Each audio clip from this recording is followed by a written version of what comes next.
CEAP, Centro Espírita Altivo Panfiro. Uma casa de amor.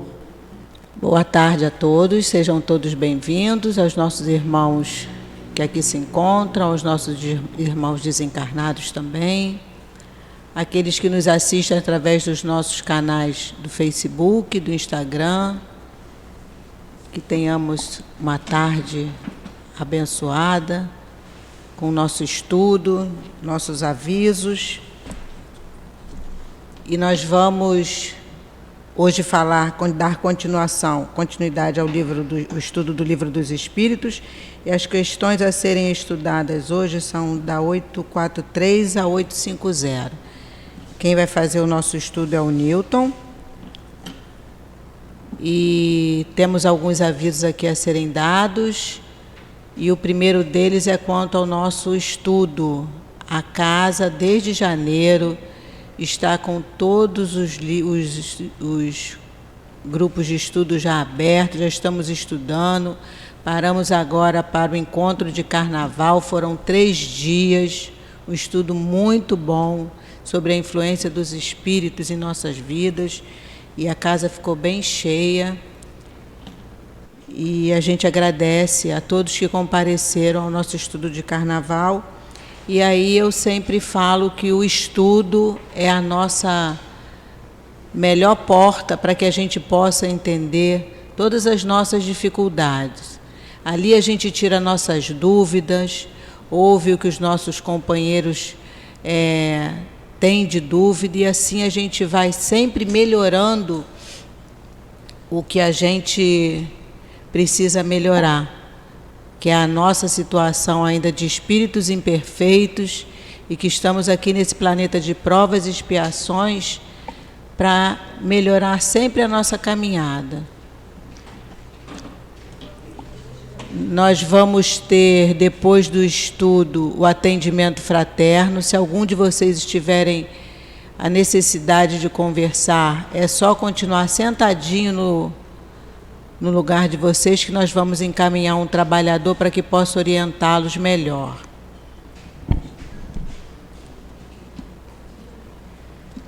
Nós vamos dar início ao nosso estudo. E hoje nós vamos ler um trecho do Evangelho, capítulo 13, que a vossa mão não saiba que a sua mão direita faz.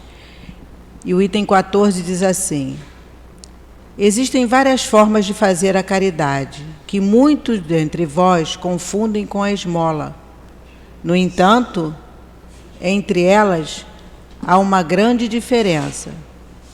A esmola, meus amigos, algumas vezes é útil, porque alivia os pobres, mas quase sempre é humilhante, para quem a dá e para quem a recebe.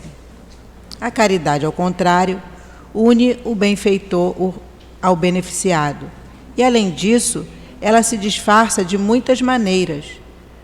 Pode-se ser caridoso mesmo com os parentes, com os amigos, sendo indulgentes uns com os outros, perdoando as suas fraquezas e tendo o cuidado de não ferir o amor próprio de ninguém. Para vós, espíritas, na forma como tratais aqueles que não pensam como vós, induzindo os menos esclarecidos a crer, e isso sem os melindrar, sem romper com as suas convicções, mas levando-os amavelmente às nossas reuniões, onde poderão nos entender, e onde saberemos encontrar a brecha por onde poderemos penetrar em seus corações. Eis aí uma das faces da caridade. Vamos agora fazer a nossa prece, levar o nosso pensamento a Deus, agradecer a Deus, a Jesus e a esses espíritos tão queridos e tão amorosos que aqui já se encontram, preparando o ambiente para nos receber.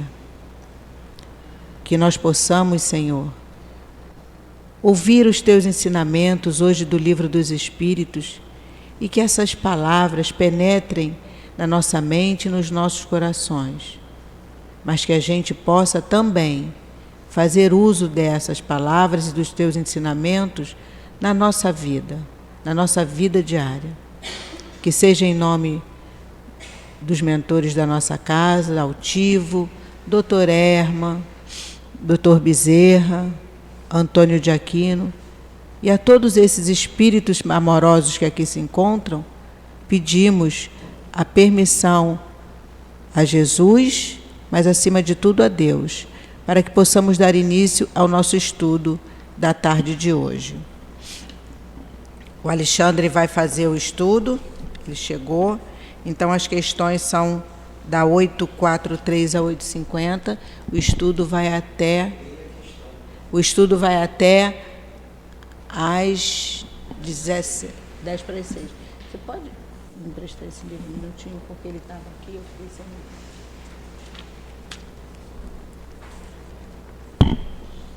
Eu vou ler a questão 843, que fala sobre o livre-arbítrio.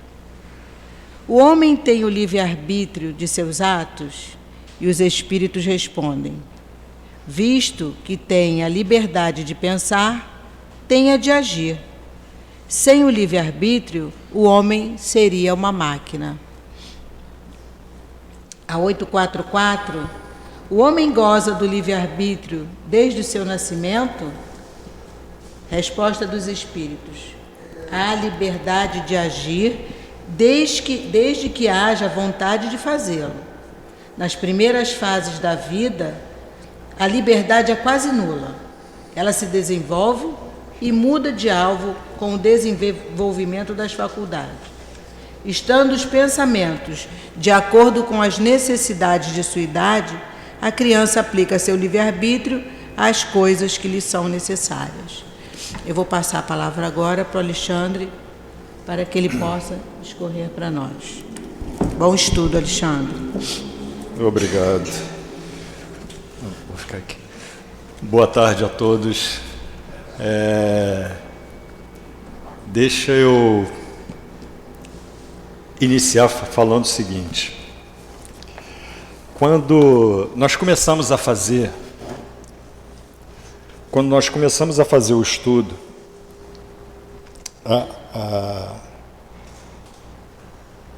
buscar as informações para o nosso estudo de hoje,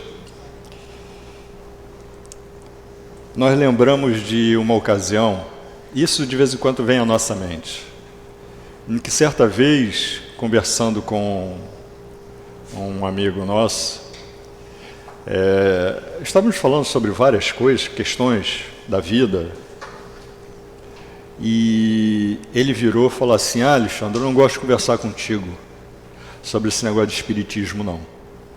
Aí eu falei: mas não tem problema, a gente pode conversar sobre outras coisas, mas eu até brinquei, não estou tentando te converter, não. Aí ele falou: não, eu sei, não é isso não, é porque para vocês tudo é espiritismo. Eu falei: ué, mas qual é o problema disso? E aí ele explicou: é porque a gente, tudo que acontece, nós somos responsáveis. Aí eu falei: ah, tá, entendi. Então a questão não era falar sobre espiritismo, mas era falar sobre a responsabilidade daquilo que nós fazemos. E aí naquela ocasião não tivemos oportunidade para ir um pouco além, mas essa história volta e meia vem à nossa mente em função do livre-arbítrio que nós temos, das escolhas que nós fazemos ao longo da nossa caminhada. Então, vejam, se nós escolhemos algo, somos responsáveis por aquilo que é resultado dessa escolha. É isso? Sim, é. Mas nossa crença, nossa religiosidade, nosso conhecimento, tudo nos leva a olhar para uma inteligência suprema, para um Criador, para um Deus, como nós chamamos, que é benevolente, que é justo, que é puro amor. E esse Deus, Ele não joga a batata quente na nossa mão, como falamos, né? Fala, ó, você escolheu isso? Então o resultado é aquilo e vai contigo, problema seu. Não é assim. Essa inteligência suprema, esse Deus que nós amamos, que nós adoramos, que nós aprendemos a respeitar acima de tudo, Ele nos oferece as oportunidades de, ao aprender, nós irmos de pouco em pouco aumentando o grau de responsabilidade que nós temos para com nossas escolhas. Então, se nós somos ignorantes naquilo que fazemos, ainda assim somos responsáveis, mas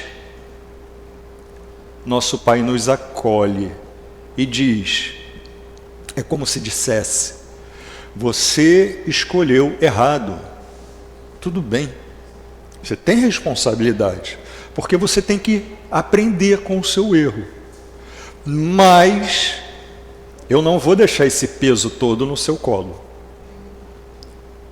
E isso é muito bom quando a gente entende, porque quando a gente percebe a responsabilidade que nós temos com as nossas escolhas e entendemos a benevolência divina, nós percebemos o seguinte, caramba, eu errei.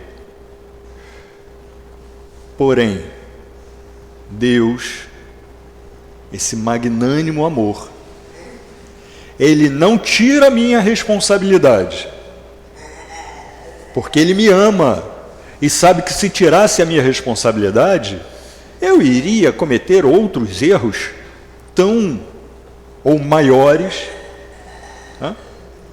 que aqueles que eu acabei de cometer. E aí Ele diz, não, você tem a responsabilidade, mas eu não vou te deixar sozinho. Eu não vou permitir que você, meu filho,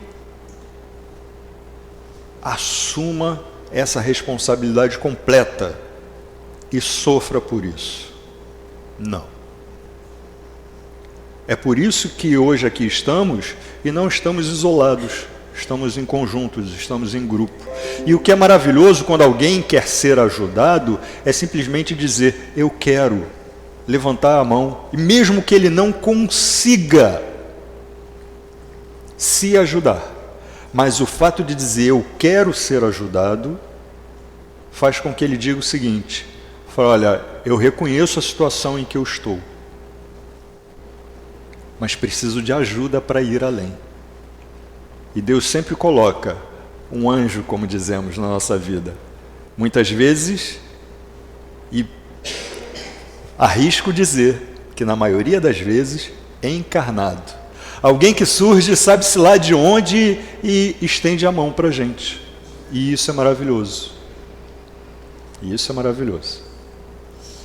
Mas ao serem questionados sobre a questão do livre-arbítrio, por Kardec, os espíritos deixam claro que nós precisamos parar e pensar sobre as nossas escolhas. Tem uma questão aqui que deixa isso muito claro. Então, só dando seguimento no que a nossa irmãzinha leu, o homem goza de livre-arbítrio desde o nascimento, a liberdade de agir, desde que haja vontade de fazê-lo. Eu tenho vontade de fazer algo. Tenho liberdade. E há sempre aqueles que dizem assim, mas espírita pode fazer o que quiser? Lógico. Espírita ou não espírita pode fazer o que quiser. Mas sempre teremos as consequências das nossas escolhas. Por isso devemos sempre nos questionar. Devemos fazer ou não devemos fazer? Até aquela sugestão que consideramos maravilhosa. No momento de uma escolha, eu preciso tomar uma decisão. Antes da decisão, antes de dizer, é essa direção que eu vou seguir, questione. Jesus, se aqui materializasse, se aparecesse aqui do meu lado, o que ele me diria? Vou para um lado ou vou para o outro? Sento ou caminho? O que ele me diria? Entro em oração com essa questão em mente e é certo que eu serei intuído naquilo que eu devo fazer. Considerando, lógico, considerando os ensinamentos de nosso Mestre Jesus. Porque nós temos que ter um balizador. Né? Então eles falam que sim, existe a responsabilidade, se você tem a vontade, existe o livre-arbítrio. Mas e as responsabilidades com relação a isso? E as consequências com relação a isso? Aí Kardec, preocupado, já entendendo que existe reencarnação. A reencarnação é para o melhoramento moral. A reencarnação tem um objetivo de nos levar à frente, melhorando a cada passo. Mas entendendo isso, ele também entende que os passos anteriores eram cheios de erros, de vícios, de comportamento. E entendendo isso, Kardec questiona as predisposições instintivas, né? Os nossos hábitos anteriores, os nossos vícios anteriores, não constituem um obstáculo ao exercício do livre-arbítrio? Por quê? Porque se o objetivo do exercício do livre-arbítrio é me ajudar nessa caminhada de aprimoramento moral, então, será que os meus vícios anteriores não vão me desviar do correto caminho? Não vão evitar que eu tome as melhores decisões? Mas eles respondem, as predisposições são do espírito, antes da encarnação. Conforme ele seja mais ou menos adiantado, elas podem instigá-los à prática de atos repreensivos ou não. Então aqui a gente para e pensa o seguinte, né? Vamos pensar daqui para diante. Até porque o passado pode nos ajudar no aprendizado do que devemos ou não fazer. Mas as minhas decisões devem ser de agora para diante. O meu livre-arbítrio, ele funciona nesse momento para diante. Então, vamos lá. Pensando no agora para diante. Vamos dizer que eu tenha mais 50 anos aí pela frente. Ao longo desses 50 anos, eu posso cometer vários erros e vários acertos. Tomara que sejam mais acertos do que erros. Mas, de qualquer forma, o que acontece com esses erros? Ao errar, eu aprendo porque eu gero experiência. Eu percebo que errei, eu falei, opa, não devo mais fazer assim. Mas se eu insisto no erro, eu crio um hábito vicioso, porque eu estou insistindo no erro. O que vai acontecer com o meu espírito, com a predisposição do meu espírito? Se eu insisto no erro, eu crio um hábito vicioso e aí, em uma próxima encarnação, esse hábito ele vai estar muito forte no meu espírito, ou melhor, no meu eu espiritual. As impressões resultantes daquelas insistentes experiências equivocadas, negativas, estarão muito presentes no meu eu. Então, se ao invés de eu me deixar levar pelos erros, eu buscar acertar, mesmo errando, porque na busca do acerto, eu posso errar ao longo do caminho. Faz parte.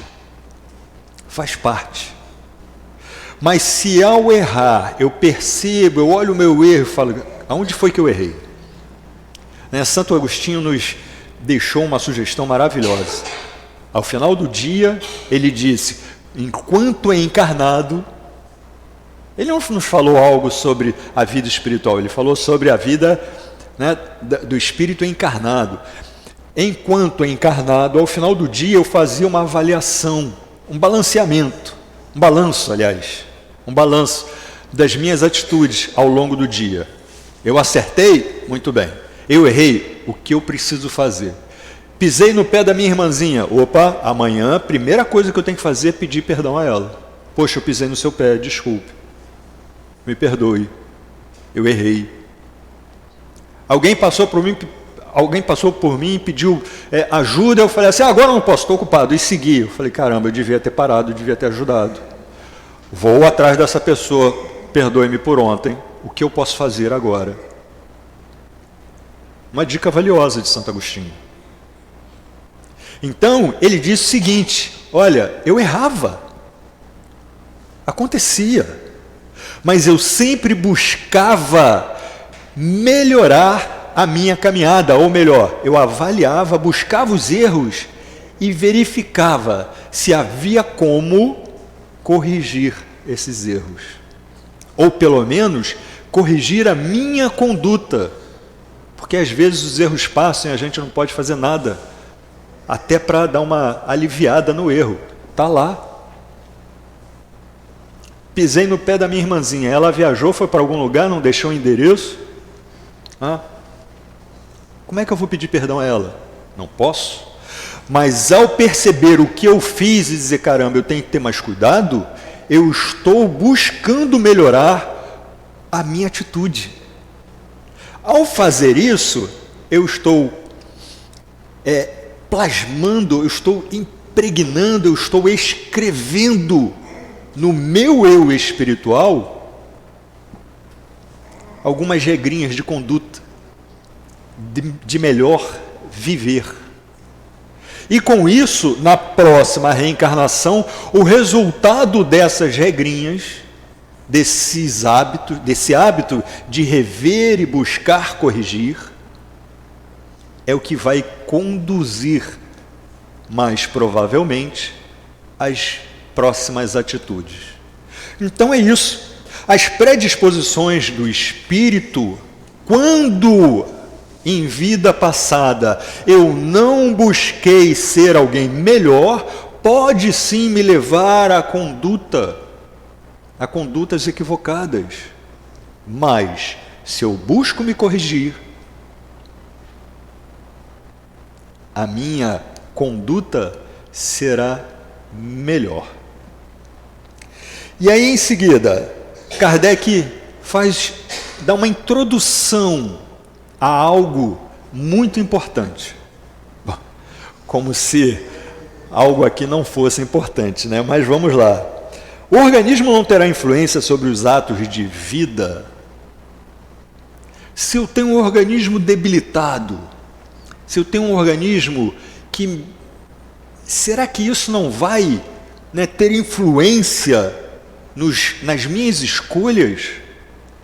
E se tiver influência, não será em detrimento do livre-arbítrio? Quer dizer, ele diz o seguinte, olha, se o meu organismo me incapacitar para algumas atitudes, para alguns atos, para algumas realizações, ou de alguma forma me desviar, se o meu organismo, por exemplo, me incapacitar num pensamento mais claro, isso não vai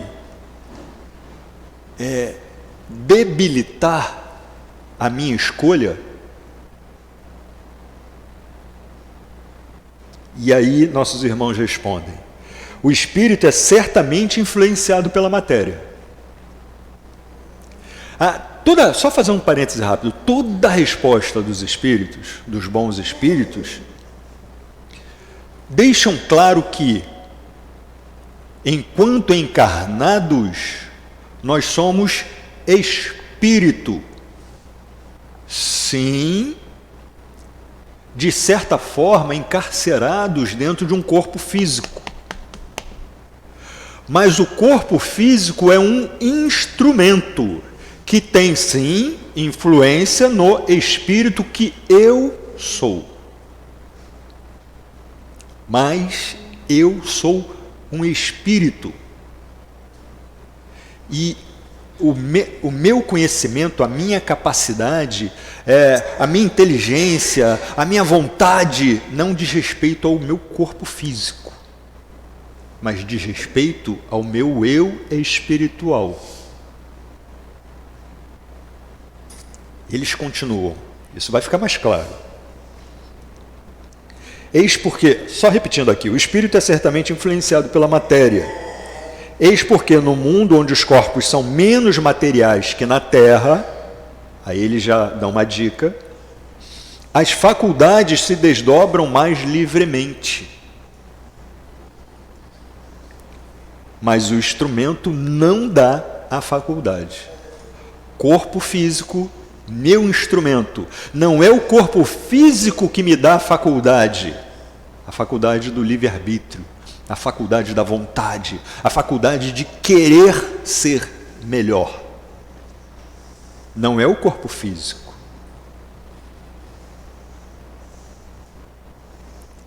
E a dica é, em mundos onde os corpos são menos densos, o corpo material é menos denso que aqui na Terra, ou melhor, em mundos onde há um aprimoramento moral maior,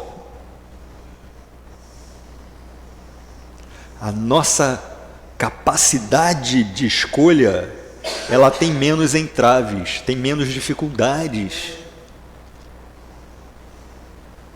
na sua realização. E a dica qual foi? Em mundos onde a matéria é menos densa, onde os corpos materiais são menos densos. Qual é a dica? Tem mundos melhores.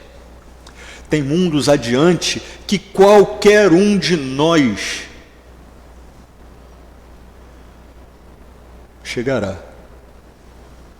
Mas o quanto mais rápido ou quanto mais lentamente é que depende da nossa escolha.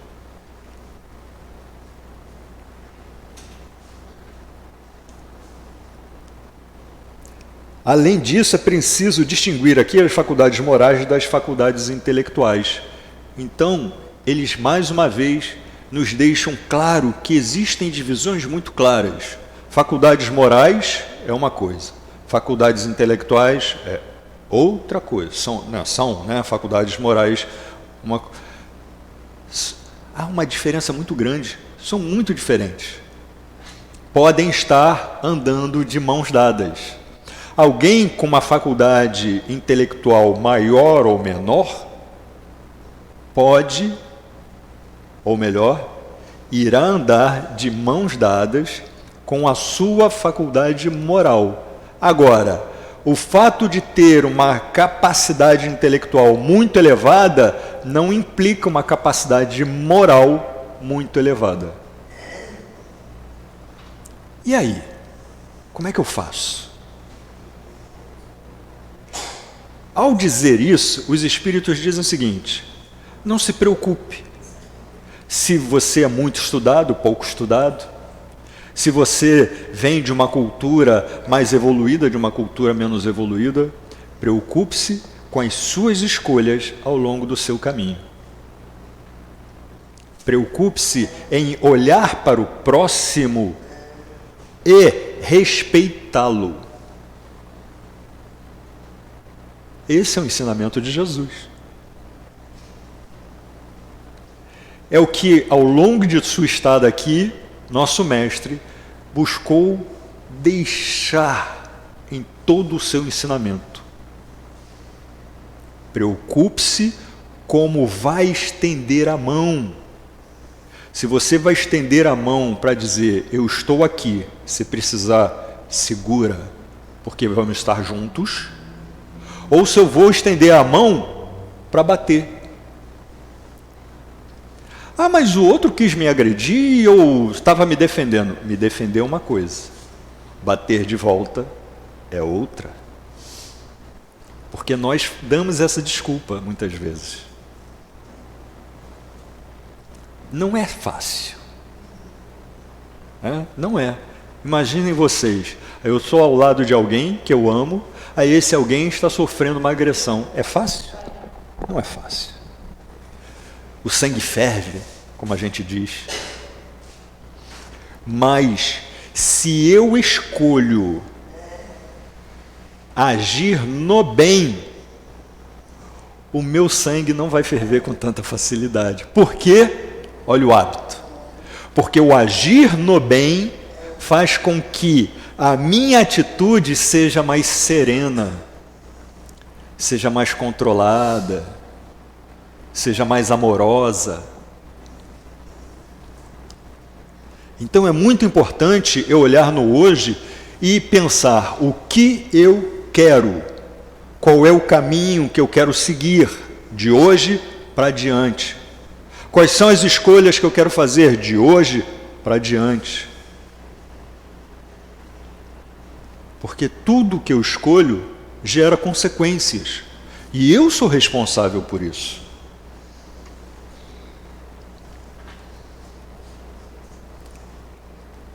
A aberração das faculdades tira do homem o livre-arbítrio? Essa pergunta é muito interessante, né? E não é à toa que diz o seguinte: se quer estudar a doutrina, precisa ter do lado um dicionário, né? A gente precisa ter um dicionário. Fala assim, a aberração das faculdades? Como assim? Aberração. Acontece que a aberração aqui é tudo aquilo, né? O significado é tudo aquilo que está fora do que é padrão. E no caso padrão aqui é de acordo com a moral do ensinamento de nosso mestre. Esse é o padrão da doutrina. Então, o que é padrão de ordem mental? É eu poder conversar normalmente, fazer as minhas escolhas, sem ter as minhas dificuldades. É isso. Então, ele pergunta, aquele que não tem essa condição, não teria uma dificuldade, né, com relação ao exercício do livre-arbítrio? E aí nossos irmãos respondem: aquele cuja a inteligência se acha perturbada por uma causa qualquer, não é senhor do seu pensamento e desde então não goza mais da liberdade.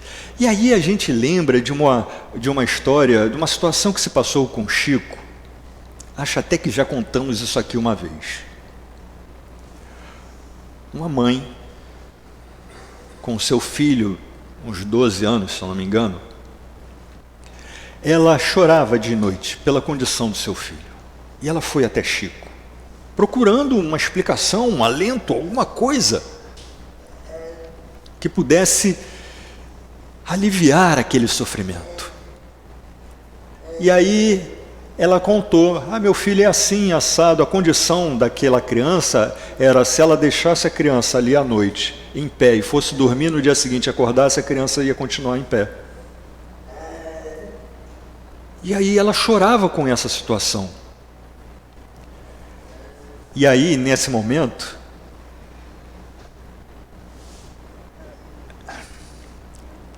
é uma passagem um pouco emocionante, porque nesse momento, Emmanuel chega e fala: Chico, fala para essa irmãzinha, para ela não se preocupar. Porque esse irmãozinho que hoje aí está na responsabilidade dela, cometeu vários equívocos em vidas anteriores. E Deus, na sua benevolência divina, não permitiria que um filho continuasse ininterruptamente cometendo os mesmos erros.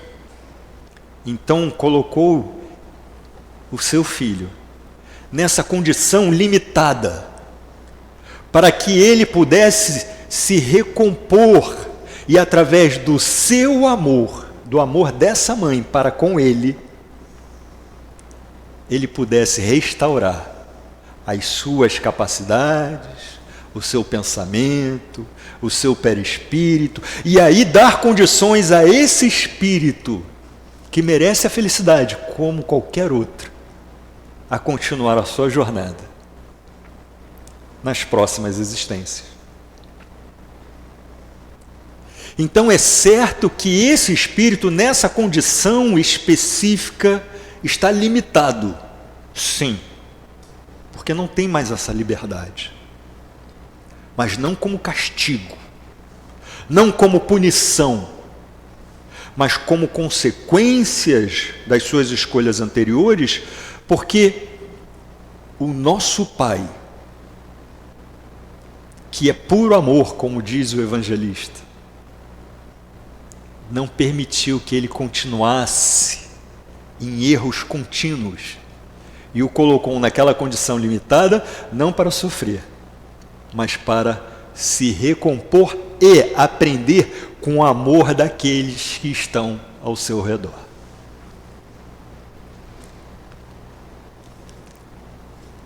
E aí, tem uma situação em que, nas últimas questões, a faculdade predominante do homem, em estado selvageria, um instinto, o livre-arbítrio, né, a aberração das faculdades intelectuais provocadas pela embriaguez, desculpa os atos reprováveis. A gente vai pegar essa questão aqui para fazer uma reflexão. Questão 848. A aberração, quer dizer, a limitação do pensamento, provocado pela embriaguez. Há um tempo atrás, se alguém aqui é da área jurídica, pode até me ajudar, ou de repente corrigir se eu falar besteira. Há um tempo atrás, se alguém bebesse e pegasse o carro para dirigir e atropelasse, era considerado um ato culposo. Quer dizer, a pessoa bebia e ela tinha uma culpabilidade em relação ao resultado. Ela tinha uma culpa em relação ao resultado. Então ela assumia uma situação e era punida com aquilo. Mas a lei evoluiu e disse o seguinte: espera aí, e é exatamente sobre isso que nós estamos falando aqui, que é a consequência das nossas escolhas. O que hoje a lei diz? O ato passou a ser um dolo eventual. O que isso significa? Eu saí de casa com meu carro, fui para uma festa. Eu escolhi sair de casa. Eu escolhi sair de carro.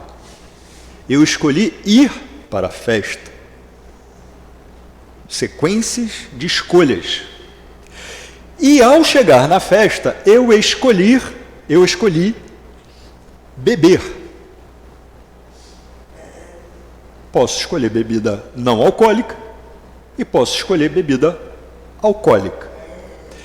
Eu estava em casa, lembrei, tem uma festa, vou à festa, primeira escolha.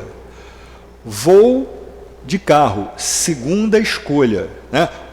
Para ir à festa, vou sair de casa, segunda escolha. Vou de carro, terceira escolha. Na festa, vou beber, ciente de que ninguém me obrigou. Eu escolhi ir à festa, eu escolhi sair de casa para ir à festa, eu escolhi ir de carro, e ao beber, eu escolhi assumir essa condição. Ou melhor, eu reconheço que saí de casa sem ser obrigado, peguei o carro e vou voltar de carro. Eu escolhi.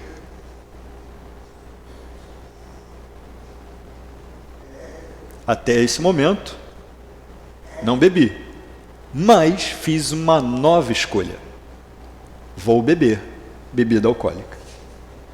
No momento em que eu faço a ingestão da bebida alcoólica, e a lei olha para isso, ela diz o seguinte: você bebeu, ingeriu álcool, ciente de que irá retornar para casa de carro e que você irá dirigir. É claro, eu posso pegar a chave e dar para outra pessoa. É verdade.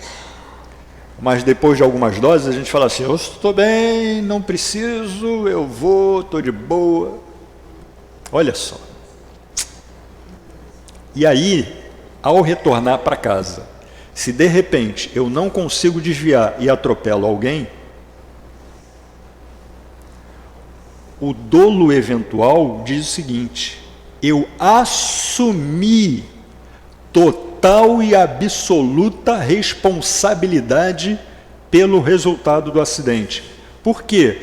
Mas agora eu nem percebi, minha mente está enuviada pela bebida, eu não estou percebendo. Mas no momento em que eu aceitei a bebida, eu sabia. Então eu aceitei essa condição.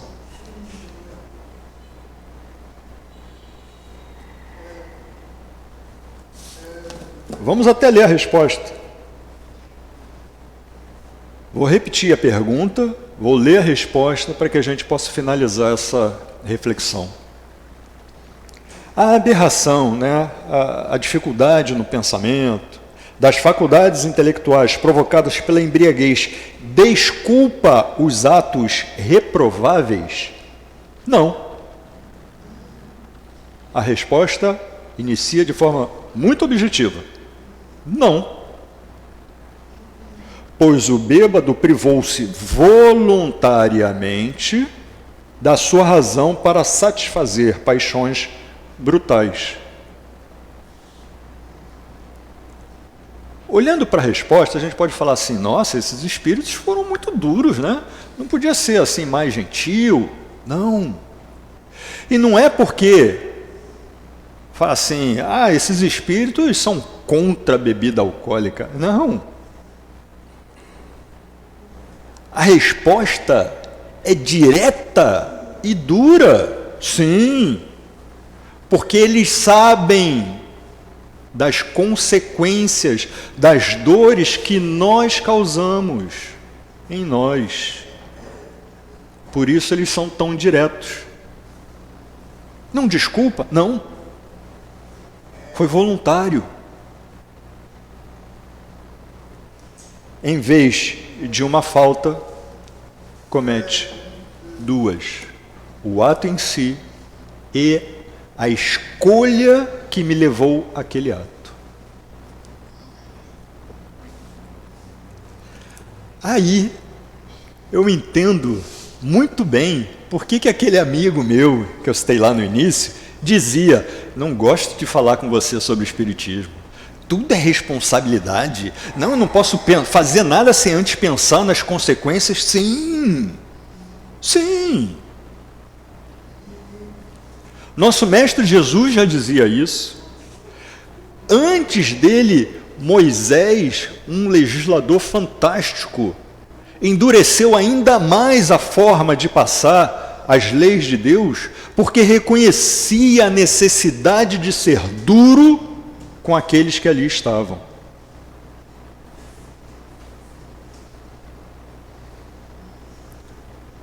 Nosso mestre disse: o reino de Deus não é desse mundo. Mas não é desse mundo físico, é desse mundo moral. E aí a gente não pode dizer: mas eu estou de boa aqui, eu estou correto, estou andando na linha, é que tem um monte de gente imoral por aí. Não, mas não é o mundo dos outros, é o meu mundo. O meu mundo. E o meu mundo construo eu. Eu erro, eu acerto. Muitas vezes erro muito mais do que acerto. Mas se os meus erros me ajudam a caminhar, buscando sempre melhorar, se os meus erros me ajudam a sempre colocar mais uma regrinha ali, Opa, errei assim, não posso fazer isso. Cometi outro erro, peraí. Fiz isso, não posso mais fazer isso. Se os erros são para me dizer como não fazer, eu vou me aproximando cada vez mais do que eu devo fazer. E esse é o correto uso da liberdade de escolha, do livre-arbítrio. É assim que nós vamos nos melhorando, é assim que nós vamos permitindo que o nosso mundo melhore, porque todos nós influenciamos em nosso mundo. E é assim, ao percebermos que a liberdade de escolha é uma grande ferramenta em minha vida,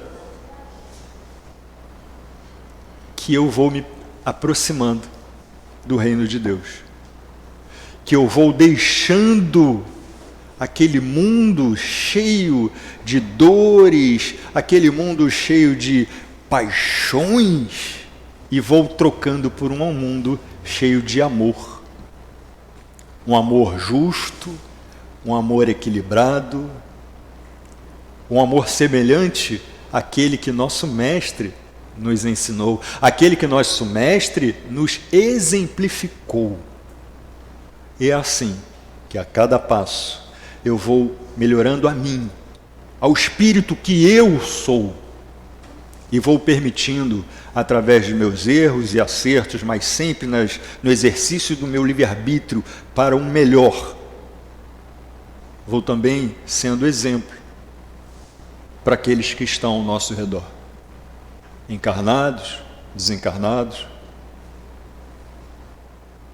E com isso, eu vou atraindo para próximo de mim os bons espíritos, aqueles que são protetores, que buscam me influenciar para o bem, que buscam me conduzir por um melhor caminho.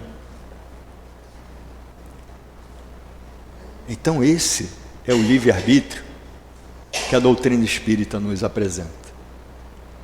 Esse é o livre-arbítrio que Jesus nos apresentou, mas que a doutrina vem para esmiuçar, para explicar um pouquinho mais e para dizer: está difícil, pode ser menos, mas depende de você.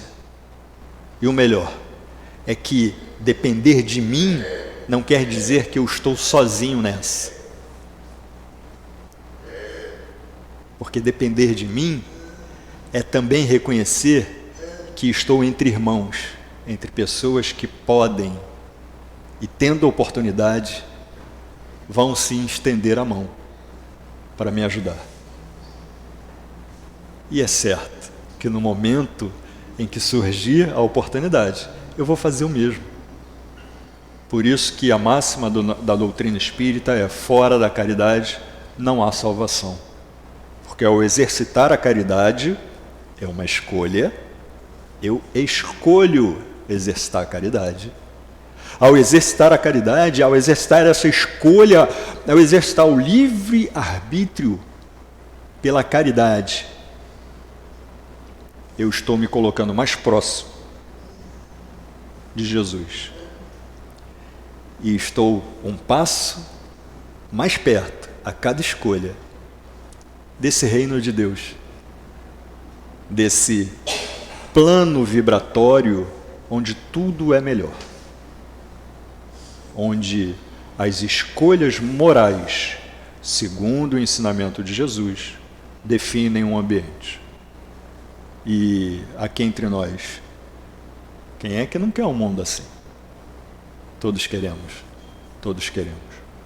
Então é nosso desejo, de todo o nosso coração, de todo ele, que cada um de nós possa, a partir de agora e de cada momento à frente de nossas vidas, se questionar e sempre se permitir ser tocado, ser intuído, ser conduzido pelos bons espíritos, pelo ensinamento de Jesus, e que cada passo nosso possa ser na construção desse reino de Deus dentro de nós. Que a vontade de nosso Pai se faça cada dia mais presente e que nós possamos, sim, cada vez mais sentir a felicidade prometida por nosso Mestre Jesus.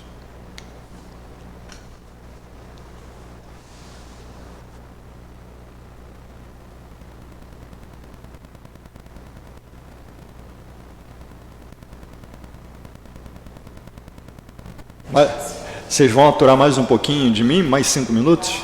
então tá, né? Falei, nossa, e agora? O que eu falo? Tem uma coisa muito importante que eu acho que a gente precisa falar e diz respeito, tá certo? Tá. E diz respeito à escolha. Né? Uma das coisas que toda vez, ou pelo menos a grande maioria das vezes, quando alguém fala assim, escuta, você não pode fazer um estudo para a gente, uma palestra, alguma coisa assim, as casas dizem assim, olha, não pode falar, e aí cada casa tem as suas, mas de um modo geral, e isso é de acordo com a própria doutrina, a gente não pode falar, por exemplo, de política. Aí tem gente que nos questiona assim, mas espírita não pode falar de política? Falo, claro, pode e deve. Então por que não pode? A questão é, quem eu escolho ser? Porque o importante não é olhar em que eu vou acreditar para a partir dali escolher quem eu sou. O importante é escolher quem eu sou, ou melhor, reconhecer quem eu sou, escolher quem eu quero ser. E por isso é importante ter nosso Mestre Jesus como base para aí ver o que eu vou, para onde eu vou seguir. E por que a gente está falando isso e a gente não vai entrar na questão política, tá? Mas falamos isso por um motivo muito simples. E não importa quem votou em quem. Não importa nessa última eleição. Importa qual foi a nossa postura. Uma vez que, debatendo com alguns amigos a respeito de como o espírita deveria se portar socialmente, economicamente, politicamente, um monte de mente aí, a gente colocou a seguinte questão. Enquanto, para situações opostas, você que votou em um, aí esse um ganhou, não interessa.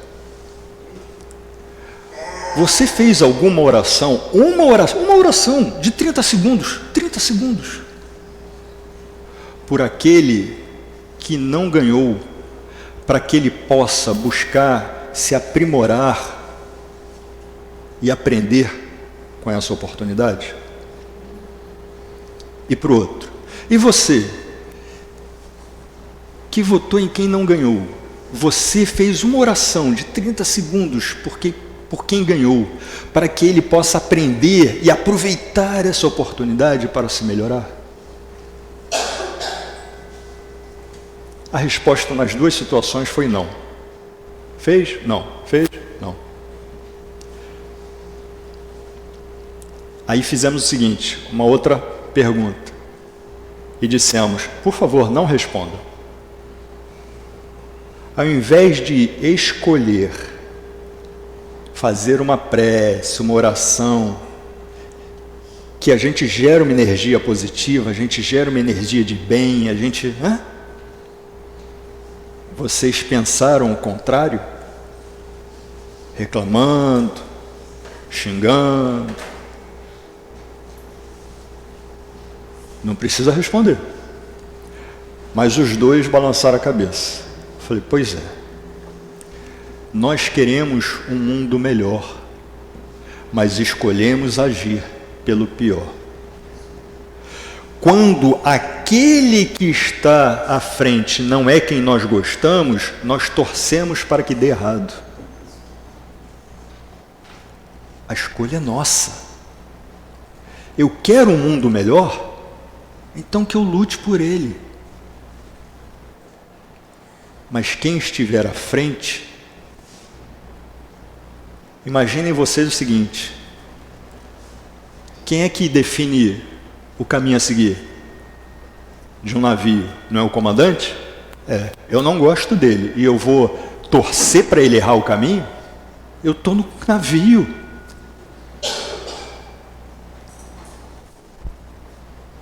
Então a questão é, o que eu faço? Gente, eu não estou falando para apoiar ou não apoiar, tá? Não é isso não. Nós estamos falando especificamente sobre postura. O que eu faço na minha família, no meu trabalho, na minha rua, no centro onde eu frequento, na cidade. Não importa. O que eu faço? Qual é a minha escolha?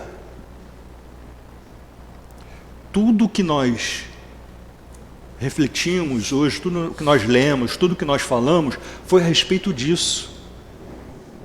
O que eu quero? Se eu quero um amanhã melhor, eu tenho que escolher ser melhor.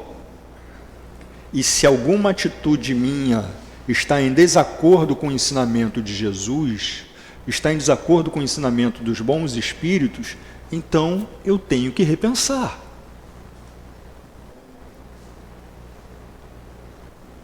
E é por isso que normalmente a gente não fala de política. Porque ao falar de política, o pior em nós vem à tona.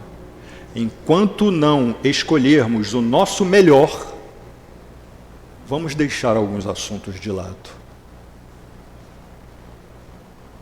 Enquanto não escolhermos ser a nossa melhor versão, teremos que ter muito cuidado nos terrenos em que pisamos.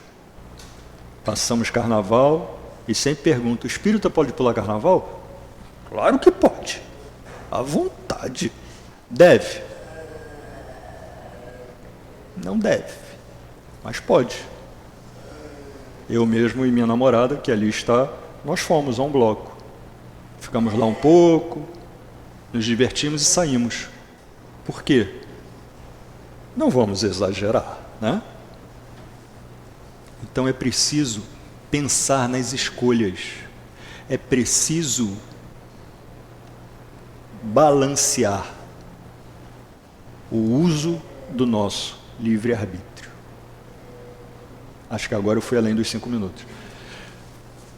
Então, voltamos a dizer, é nossa vontade, nosso desejo mais profundo, com muito carinho, com muito respeito, que cada um de nós faça o melhor uso de suas faculdades, de sua liberdade de escolha.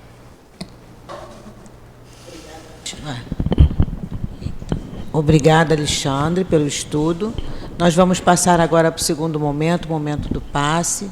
Os médiuns, por favor, se coloquem.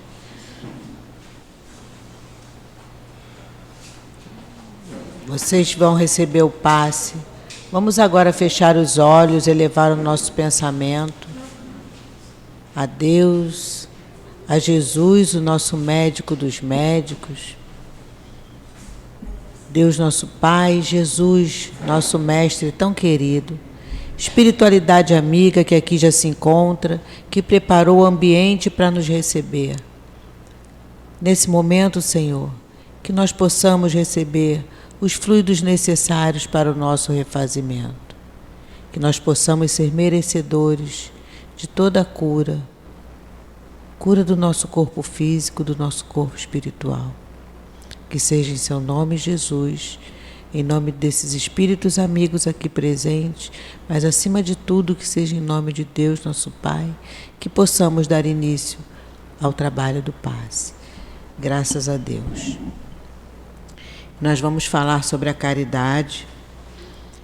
E o item 14 do Evangelho diz assim: existem várias formas de fazer a caridade, que muitos dentre vós confundem com a esmola.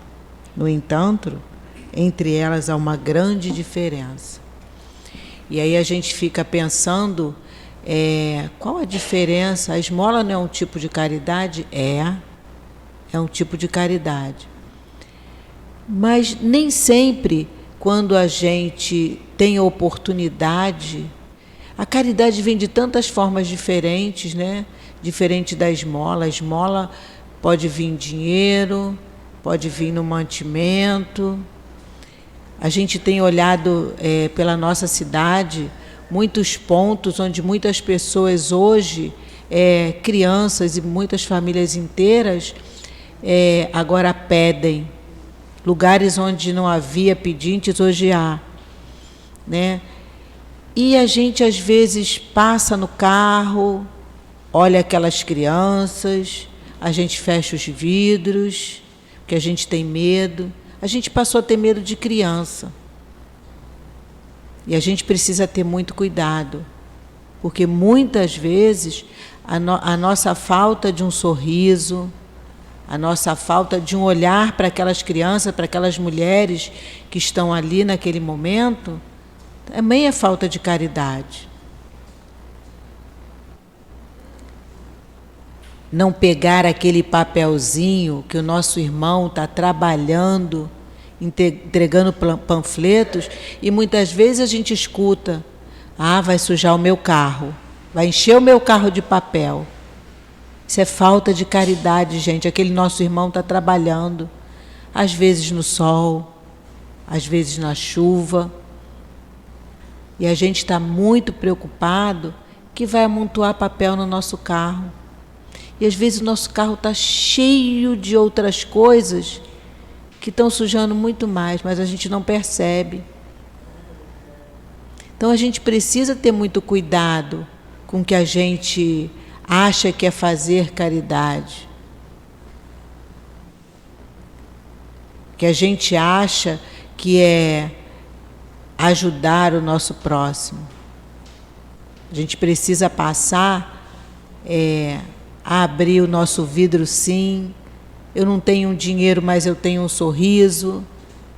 Eu não tenho dinheiro, mas eu tenho tudo bem. Isso é fazer caridade. Isso todos nós sabemos fazer. E, gente, muitas vezes é muito mais gratificante você sorrir para o teu amigo que está ali em pé, no sol, na chuva. Aquilo é tão gratificante, aquele sorriso. Você comprar, quando você pode, uma bala. Porque nós precisamos ser realmente caridosos. E não ficar pensando: eu não vou dar dinheiro para ele, eu vou dar dinheiro, ele vai beber, ele vai usar droga. Gente, isso não nos diz respeito. A nossa parte nós precisamos fazer. Se o nosso coração pede, o que ele vai fazer com o que você deu não é mais problema nosso. Cada um vai responder por suas atitudes e por suas escolhas. Não nos cabe julgar o que o outro vai fazer. Ele está num outro momento. Nós estamos nós sabemos que tem uma escala espírita. A gente está subindo. O outro irmão nosso ainda está num outro degrau. Que a gente possa ter esse olhar e ser mais caridosos para com esses nossos irmãos e para com a gente mesmo. Obrigada, Senhor, por termos conseguido chegar à Tua casa mais uma vez. Estamos, Senhor, com nossos corações em festa, agradecidos pela oportunidade do trabalho. E hoje, com toda certeza, sabemos que o trabalho é do Cristo. Por isso nos esforçamos para dar o nosso melhor. Pedimos, Senhor, a esses espíritos que fazem parte dessa coluna que sustentam a nossa casa, que nos levem para os nossos lares, levar a nossa casa em paz, e que lá, ao chegarmos, possamos ser ainda esse ponto de luz e de amor, com essas vibrações que levamos dessa casa. Agradecidos, pedimos, Senhor, pela nossa direção espiritual da nossa casa, e pela direção da casa do SEAP, pelo Newton, pela Adilane, pelos trabalhadores da nossa casa e pelos frequentadores da nossa casa. Essa casa que é um ponto de luz que ilumina toda essa região e que acolhe a tantos espíritos sofredores. Permita, Senhor, que a nossa luz seja cada vez mais forte, possamos acolher cada vez mais os nossos irmãos necessitados. E nos fortaleça, Senhor, para que a gente continue dizendo sim ao Teu chamado e ao Teu trabalho. Que seja em nome desses espíritos, que seja em nome do nosso querido altivo, Dr. Herman, Antônio de Aquino, Meimei e todos esses nossos queridos. Pedimos, Senhor, assim, a permissão, em nome de Jesus, mas acima de tudo, em nome de Deus, terminarmos esse trabalho de amor, nessa casa de amor, nessa tarde de hoje. Graças a Deus.